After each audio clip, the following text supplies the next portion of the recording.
Talk a little bit about the opening aliyah in the first part of Parshat Vaera today. So Vaera begins with Moshe very disappointed. Moshe, right, he seems to expect, even though God has told him that at first the Egyptians are not just going to listen, and it's not going to be so simple to get the Jews out of Mitzrayim, out of Egypt, but things get worse. And that's what ends Parshat Shmot, ends with that idea. And God says to Moshe, he says to Moshe, just know as follows, I appear to Avram, Yitzchak, and Yaakov as El Shaddai, but Shmi Hashem lo nodati lem. But Shmi Hashem, my name Hashem, Yud He Vav Ke, I did not appear to them. I did not let them know this name. And I believe we may have spoken about it recently, but we'll just say it very quickly. It's a very important thing. El Shaddai, the word "dai" in Hebrew means enough or to stop. It's the idea that God stops with his creation and that humanity is now in charge. And that name is used by the Brit Milah. God creates for 7 days. Seventh day, God rests. That's the end of God's creation.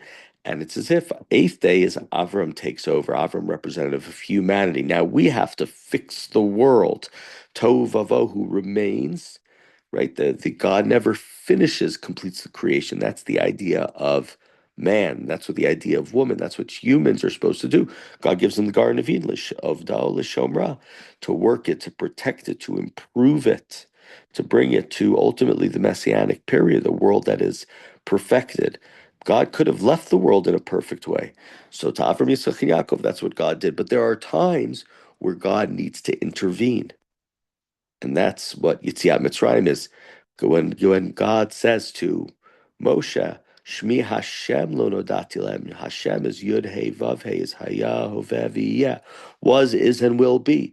The Jewish people are not going to be able to take themselves out of Egypt. It's not something that they can possibly do. They're too enslaved. They don't know how to do it. And so the beginning of the parsha represents this idea. Shmi Hashem is a different phase. That's God in history. That's God intervention. That's God here, of course, explicit in Egypt. The Jews can't do it on their own. God needs to be Shmi Hashem. Avram, Yitzchak, and Yaakov didn't have that. They never had a situation like this situation, as rough, as difficult, as challenging, genocide, enslavement. And now God has to, that's why God has to reveal here, Shmi Hashem lo nodati lahem. It's a different way, a different means. And then what we have revealed, very importantly, is what we call the Arba Lishonot Shel Geula. V'hotzeti, v'hitzalti, v'ga'alti, v'lakachti. We have these different, what's called the Arba Lishonot Shel Geula, the four expressions of redemption. And we know in Pesach Seder, the number 4 is a very important number. We have 4 cups of wine. We have 4 sons, right? The number 4 is an important understanding. And so the number 4 here is revealed to us that there are 4, as it were, expressions, if we want to put it as such, 4 different, there are lots of different explanations to what it means, but these 4 verbs, which represent 4 layers of freedom. Now, based upon that, the most well-known idea is we have 4 cups of wine for the 4 expressions of redemption throughout the Seder, right? One, of course, Kiddush at the beginning of the Seder, second one at the end of Magid, when we have told the story, the midst of Sipur, of reciting, of living the Exodus from Egypt, with a third after Birkat Hamazon, and we have a fourth after Hallel. There are different texts actually in the Gemara Masechet Psachim. There's a text in the Gemara Masechet Psachim which says not 4 expressions of redemption. It talks about how there are 5 cups of wine. Ultimately, we reject that as being a secondary. It's not the real text of the Gemara. The real text of the Gemara is 4 cups of wine, but there is this text that says we should drink the 5th cup of wine on Hallel. And there are those who say that there is a 5th verb or expression that's used in a couple verses later, veheveti, that I will bring you to the land of Egypt. And there are certain Hasidic Rebbes and others who drink a 5th cup on the night of the Seder. Those who say, no, it's not Pesach, right? Pesach is not, the Jews don't get to Israel. We get redeemed we get freed from Egypt. We are moving towards being God's people, but we don't get into the land of Israel. So it's Vahotzeti, Vihitzalti, Viga'alti, Vilakachti, Vahotzeti, I will take you out. And presumably what that refers to is some sort of physical relocation. The Jews are no longer in Egypt. Vitzalti, I'll save you. Those who explain it as being sort of psychological relief. They're no longer subject to Egypt, even if Egypt is still there, but there's some sort of psychological relief. Viga'alti, I'll redeem you is moral. Maybe there are those who explain it as sort of a covenantal repair. God acts publicly, restoring dignity, not just safety. And Valakachti, I'll take you as my people. Valakachti etchem li la'am is the words in the Hebrew. That's identity. No longer just freed slaves, but you are now an Am Hashem. And that's one of the important ideas in the early parts of the book of Exodus, the book of Shmot, is the movement from being avadim leparo, slaves to Paro, to being ovdei Hashem, to being servants of of God. The Jews could have left Egypt and still been enslaved. Part of what's going on here, of course, is the idea of moving from being slaves to being free. You can be no longer have a master and still be free. And I don't know who starts this idea, but there's a general, very significant and important idea here, um, encapsulated within these different expressions of redemption, and generally within the idea of the Jewish people's leaving of Egypt, of two different ideas of freedom, freedom from and freedom for. Freedom from, right? Freedom from Paro. The Jews are freed from Paro. The Jews are no longer enslaved. But freedom from enslavement is not the end. It's only the beginning. There has to be freedom for a greater purpose. That's something that was not done properly in the United States of America. Um, right? The Lincoln freed the slaves. They were free from their masters, but they weren't given an opportunity really. In 1865, there was Reconstruction. After that, then it was quashed and destroyed. But it's one thing if you're freed from slavery, but what are you supposed to do the next day? You have no purpose. You don't have your own land. You don't have what are you supposed to do? That's not the idea of the Torah. That's the importance, of course, and that's the movement from Pesach to Shavuot. Pesach is freedom from Paro. But some 50 days later, what do we have? We have freedom for a higher purpose. We have the idea of the Aseret HaDibrot. You are no longer slaves, but not only that you're no longer slaves, but you have a purpose, you have meaning in life, you have a structure, there's something you're supposed to do. And the Jews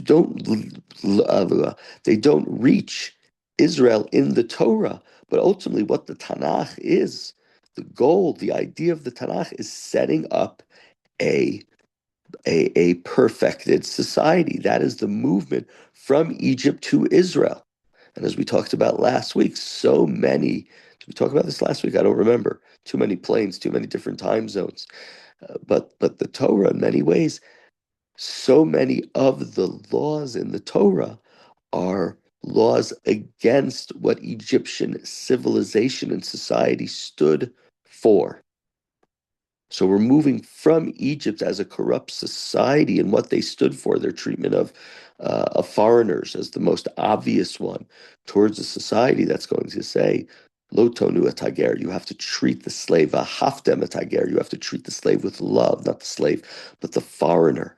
And so these expressions of redemption move very much from us being enslaved people, right? We're moving out of suffering, out of bondage, out of oppression to having a purpose by having a relationship with God. Now, of course, and this is part of the difficulty, what are we told right after? Moshe has this now, this wonderful idea. I'm going to take you out. We're going to be freed. We're not going to be in Egypt anymore. You're going to have a relationship with God. V'lo shamu el Moshe. They couldn't listen to Moshe because of shortness of breath and because of their spirit and their hard labor. There are people who are crushed by survival. People who are crushed cannot hear about their mission. Right? It's a great idea to give somebody purpose, to give somebody meaning, but if you can't dream, you can't imagine. The Jewish people can't dream, they can't imagine. And that's, of course, part of the great question that comes up into the Torah. The great question of, can the Jewish people transcend their birth as slaves to be able to build the type of society that God demands of them? And we know, of course, as we've learned in the past in the Torah, whether with me or with other, is that the first generation can't do it. The first generation, the generation that comes out, cannot build this type of society. They are too stunted in growth. They are too psychologically messed up. They can't do it. And certainly, I'm not here to judge them. That is what that Dor Hamidbar is. The the generation that comes out of Egypt, they die off in the desert. They can't get to the point where they can live fully as free men, as free women, enough to build a society. That's just not something that they are able to accomplish. And we saw it in our own lifetimes, right? There are some people who survived Auschwitz and they came to, whether it be Israel, whether it be somewhere else in Europe, or certainly here in the United States of America, and built incredible lives. They were able to transcend an upbringing which is unimaginable. Entire families killed, decimated, destroyed everything you knew, and they could just have this incredible resiliency. And there were others who couldn't, who could never leave behind the the horrors of the Shoah. I just mentioned this sort of great uncle of mine who just passed away, and they lived in Yerushalayim on Primo Levi Street. Primo Levi could never leave. He wrote incredible books, which are a testament to the horrors of the Shoah, but he never was able to leave that behind, and that's what the challenge is here. God says to them, Moshe is supposed to tell them, "V'lakachti etchem li la'am." You guys are going to be free people. We're going to put this all behind, and we are going to build a beautiful, moral, ethical society in the land that was promised to Avram, Yitzchak, and Yaakov's descendants, to you guys. They can't get there.